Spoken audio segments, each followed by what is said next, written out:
Samuel, vamos falar um pouquinho então do Parque Ibirapuera, que nessa época aqui, também na época de festas, recebe muita gente, né? As pessoas que permanecem em São Paulo, que não viajam, que ficam por aqui, gente que vem para São Paulo, os turistas que vêm para São Paulo. O Ibirapuera recebe muita gente nessa época do ano, né, Samuel? Sem dúvida. O Natal é o maior evento do Parque Ibirapuera, né? Já é historicamente, e esse ano é um ano muito especial, um ano ainda de pandemia, onde as pessoas se sentem seguras de ir ao Parque Ibirapuera para celebrar o Natal ao ar livre em família.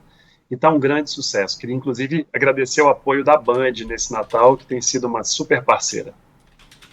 Bom, diariamente, quantas pessoas passam pelo Ibirapuera, Samuel? Uma condição normal aí, não vou nem falar nessa época do ano, mas uma condição normal, quantas pessoas frequentam o Ibirapuera diariamente? Olha, varia bastante entre dias de semana, né, entre segunda e sexta-feira e nos finais de semana. A gente tem recebido aí entre 25 e 30 mil pessoas entre segunda e sexta-feira, e os números dos finais de semana estão ultrapassando aí os 90 mil por dia, né, principalmente num sábado de sol ou num domingo de sol. O que determina o volume de pessoas do Parque Ibirapuera é o clima. Você sabe, Samuel, que eu, como frequentadora do Parque Ibirapuera, tinha muita expectativa em relação a essa concessão. Né? Todos nós tínhamos, porque é o maior cartão postal aqui de São Paulo, Capri já disse, foi eleito o parque mais bonito de todos. E a gente via ali algumas situações que hoje, felizmente, não existem mais. Acho que a única coisa que eu não curto ainda do Ibirapuera hoje é a questão do estacionamento. Ainda sou bem contra cobrar para estacionar num parque público. Mas, fora isso, a gente tem uma melhoria ali visível. O parque está sempre ali muito bem limpo, mais banheiros foram feitos, então tem ali toda uma estrutura também, né, de banheiro, de abrir, permitir. Tinham muitos banheiros que ficavam ali fechados. Tem muito bebedouro que não tinha água no Ibirapuera, e hoje em dia você vai até o parque, tem uma estrutura. Tá gostoso de ver. Mas, isso a gente fala em um pouco mais de um ano, né? Que o Ibirapuera está concedido à iniciativa privada. Quais que são os objetivos de vocês para daqui para frente? Tem mais projeto ainda e tudo isso já está nas mãos da prefeitura, né? Exato. Bom, Bruna, os comentários muito positivos. A gente percebe que as pessoas que visitam o parque estão gostando das mudanças, né? Então agora o banheiro tem torneira funcionando, tem sabonete, tem papel toalha, principalmente numa crise sanitária como nós estamos, que é muito importante que as questões higiênicas sejam priorizadas, né? Estamos ainda no momento de pandemia, então o projeto demorou bastante para ser aprovado aí pelos órgãos de tombamento. Nós estamos aí nesse contato com eles há cerca de um ano para apresentar esse projeto de mudanças, que são, na verdade, as mudanças para os próximos 35 anos desse contrato. Então, a gente repensa esse parque como parque. Vocês devem saber melhor do que eu que esse parque já foi parte do complexo viário, né? Então, tem ruas, avenidas dentro do Parque Ibirapuera e onde passava ônibus, tinha ponto de ônibus dentro do parque.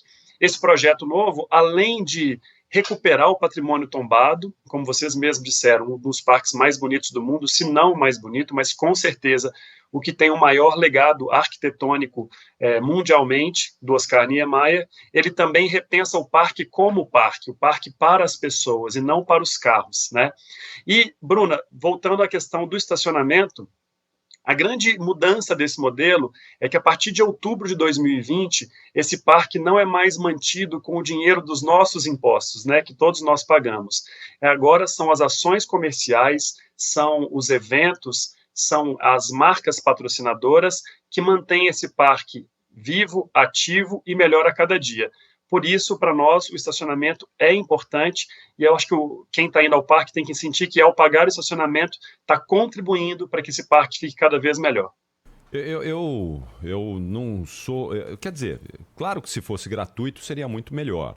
Sim. O grande problema é quando você, Samuel, usa isso de uma maneira abusiva, um valor abusivo, um valor elevado. Acho que isso precisa ficar sempre no radar da administração, para que você tenha valores equilibrados, né? Que a pessoa possa ir ali e não se sentir ultrajada ao pagar aquilo que está sendo cobrado. Porque tá tudo, eu concordo com você. Realmente, se você quer uma condição melhor, você vai ter que vai ter que despender alguma coisa ali. O problema é quando isso vira abusivo, não é? Você institui um preço, um valor que afasta a pessoa dali. E acho que a intenção é exatamente oposta. Você tem que atrair as pessoas para o parque, incentivá-las a estar no parque.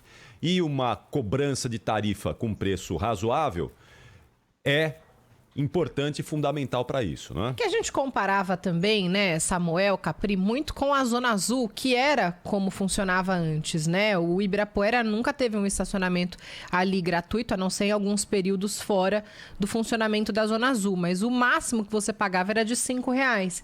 E a gente já entra hoje com um valor mínimo de 10. É claro que você pode deixar o carro lá estacionado por mais tempo do que a Zona Azul, tem as contrapartidas, como você disse, mas numa conta rápida, se você vai ao parque 3 vezes por semana, 30 por semana no mês, R$120 só para parar o carro no parque. Então, no momento em que tá tudo tão difícil, especialmente agora, é um valor que acaba pesando no bolso. Mas, Samuel, estacionamento à parte, vocês têm algumas previsões também de novas construções para 2022, né? Eu vi, dei uma lida aqui numa proposta de vocês, então a gente começa a falar em cachorródromo, algumas quadras de areia. Hoje em dia o futevôlei tá tão popularizado, né? Tem tanta gente indo atrás disso. A ideia é encontrar também essas alternativas no Ibirapuera? Claro, o projeto que repensa o parque para os próximos 35 anos, ele atende à demanda da população, né, de quem usa o parque todos os dias. Então, além da quadra de areia, né, que está super na moda, o beach tênis, futevôlei, vôlei de praia, onde as pessoas podem usar de forma multiuso, né, de diversos esportes, nós também vamos brindar a galera do skate, que tem uma história muito importante no Parque Ibirapuera, uma história, inclusive, de luta, de muito preconceito, e finalmente vai ter o seu skate park determinado dentro do Parque Ibirapuera e, obviamente, convidados a circular por todo o parque. Mas a gente pensa também, Bruna, voltando a uma questão de estacionamento, mas falando de mobilidade, como que a gente deixa esse parque mais acessível para todo mundo, né? Não é só quem tem carro, mas a gente fomentar aí com o poder público novas linhas de ônibus, que as pessoas usem outros modais, como vão ao parque de bicicleta, outras formas de transporte, que brindam o coletivo, né? O carro é sempre um conforto individual, no máximo ali 4 pessoas. A gente tem sempre que privilegiar as pessoas que vão de transporte coletivo, a pé, correndo, de bicicleta, para o Parque Ibirapuera. Ô Samuel, ainda nessa questão das obras, né, eu estive recentemente no parque, mas fui para um evento, não fui nem para correr, nada, aí eu parei o carro e aí tive que atravessar um pedaço do parque para chegar ao local do evento e tive que desviar da marquise do Ibirapuera porque a marquise está fechada, né? Está ali de novo com os problemas estruturais.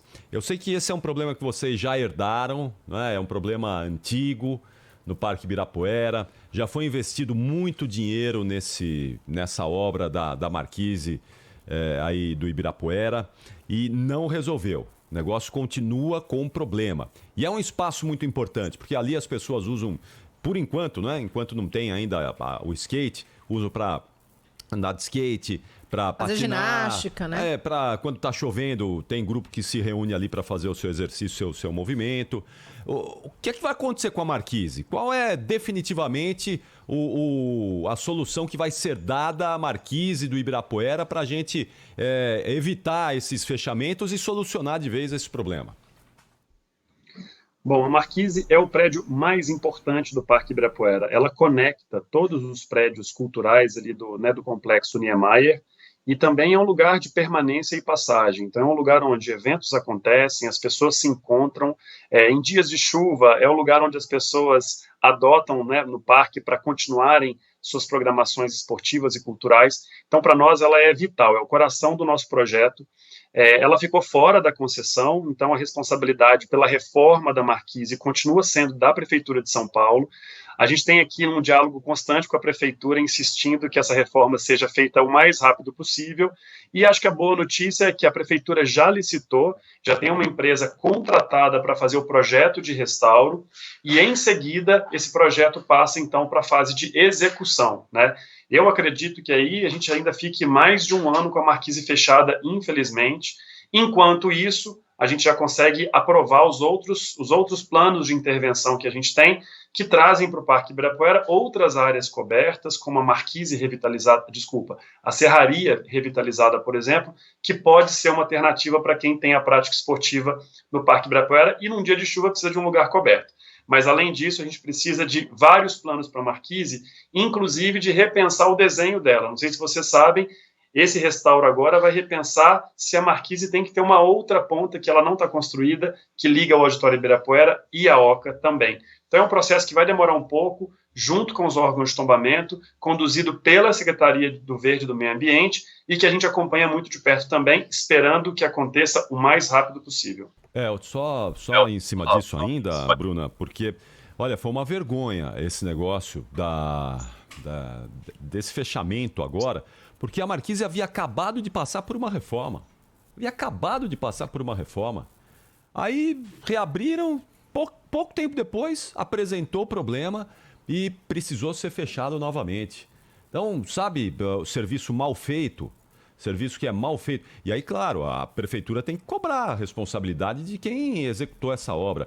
Qual é o grande problema da marquise, ô Samuel? Por que ela está fechada? Qual é o grande problema? São as infiltrações? É risco de queda? Qual é o principal problema aí que fecha a marquise? Hoje ela está isolada porque ela oferece risco de queda de pedaços, né? Eu não estou falando que a marquise vai colapsar, de forma alguma, mas algumas áreas das platibandas, que são aquelas linhas laterais da marquise, elas começaram a cair em função de infiltrações.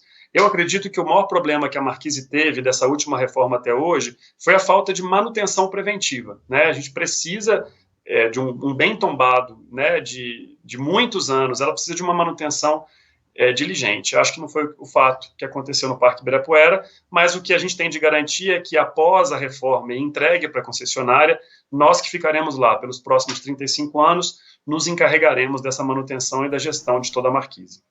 Agora, Samuel, a gente estava falando, né, aqui dessas expectativas, desses projetos ainda ao longo dos próximos anos. Como é que funcionam as autorizações? Para colocar, por exemplo, aqui a quadra de areia que a gente citou, isso precisa ser levado à prefeitura? São várias outras autorizações? É um vai e volta? Como é que funciona esse trâmite? Qual que é a ideia de vocês? Assim, novidades no Ibirapuera, a partir de quando que a gente pode ter? Dá para falar em algum prazo?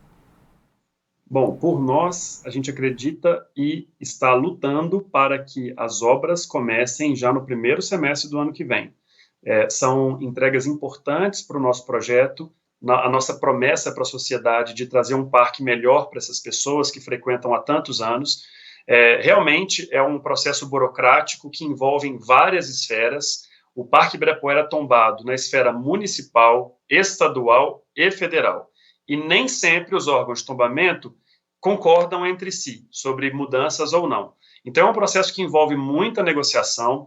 Hoje já existe um escritório técnico de alinhamento entre esses órgãos de tombamento que ajuda bastante. A gente percebe do lado de cá técnicos muito atenciosos, né, do patrimônio histórico, querendo que essas obras aconteçam, porque no final você tem uma grande convergência. O patrimônio histórico quer o patrimônio restaurado e nós fomos contratados para restaurar. Então, a partir do momento em que esse diálogo acontece, a gente acredita que a celeridade venha, né? O dinheiro já está disponível para fazer acontecer, só falta mesmo a aprovação dos projetos finais. Estamos conversando com o Samuel Lloyd, que é diretor da Urbia, a empresa que administra o Parque Ibirapuera. Ô Samuel, como é que ficou a questão das assessorias esportivas que usam o espaço aí do Ibirapuera, hein? Elas já estão sendo cobradas, vão ser cobradas? Como é que ficou essa questão? Ricardo, obrigado por essa pergunta, né? Nós iniciamos uma escuta, né, com as assessorias esportivas, principalmente as maiores delas, para entender como que elas funcionam. Então, a gente está falando aí de empresas que operam serviços dentro do Parque Ibirapuera. Muitas delas têm entre 100 e 400 alunos, cobrando em média cerca de 100, 150 reais por cada aluno para fazer atividades ao ar livre, mas privadas dentro do Parque Ibirapuera. O contrato de concessão nos dá a exclusividade pelas atividades comerciais que agora acontecem dentro do parque. Como eu falei, não são mais os nossos impostos que sustentam o Parque Ibirapuera, e sim essas parcerias comerciais que fazem com que o parque tenha limpeza, segurança, né, um bom manejo do verde. Então, é para isso que nós estamos lá. Mas a gente precisa fomentar a prática da atividade física na cidade como um todo. Então, a ideia aqui é a gente conseguir, junto com as assessorias, encontrar o melhor modelo. Nós estamos nessa conversa, eu acredito que a decisão sobre a cobrança ou não, como é que vai ser e quando vai ser, só deve acontecer em meados do próximo semestre, depois que nós fizermos uma pesquisa com todas as assessorias, um cadastramento com todas elas, para entender o tamanho desse negócio, né, dentro do Parque Ibirapuera. Vale lembrar que se você faz a sua prática esportiva espontânea, gratuita, ou com seu personal trainer no Parque Ibirapuera, e que você não precisa fechar uma área, bloquear uma área para que essa atividade aconteça, você continua sendo bem-vindo e bem-vinda, né, e não tem nenhum tipo de cobrança para isso. Nós estamos falando de atividades que bloqueiam áreas específicas do Parque Ibirapuera e que só as pessoas que podem pagar podem participar. São essas atividades que a gente considera mini-eventos que seriam cobradas a partir do ano que vem. Sim. Samuel, vocês estão em mais algum parque aqui em São Paulo? A Urbia está administrando mais algum parque? Ou está na concessão para mais algum parque? Ou só o Ibirapuera por enquanto? Bom, a Urbia, além do Parque Ibirapuera, nesse mesmo contrato de concessão, administra outros 5 parques na cidade de São Paulo, na periferia. São parques muito importantes porque eles são muitas vezes a única opção de lazer gratuita que tem nessas comunidades, como, por exemplo, o Parque Lajeado, que fica em Guaianazes, uma região extremamente densa populacionalmente, sem opções de lazer gratuito, né, para a população. Então, esse projeto a gente chama de projeto Robin Hood. Ele usa a força comercial que o Parque Ibirapuera tem, mas leva conteúdo de qualidade e infraestrutura também para a periferia nesses outros 5 parques. Além desse contrato de concessão com a Prefeitura de São Paulo, a Urbia também assume agora em janeiro um novo contrato estadual, né, com a Secretaria Estadual, então o governo de São Paulo, também que é o Parque da Cantareira e o Horto Florestal. Também ativos incríveis que muita gente de São Paulo não conhece e a gente requalifica levando mais cultura, mais esporte, mais qualidade de vida para a população.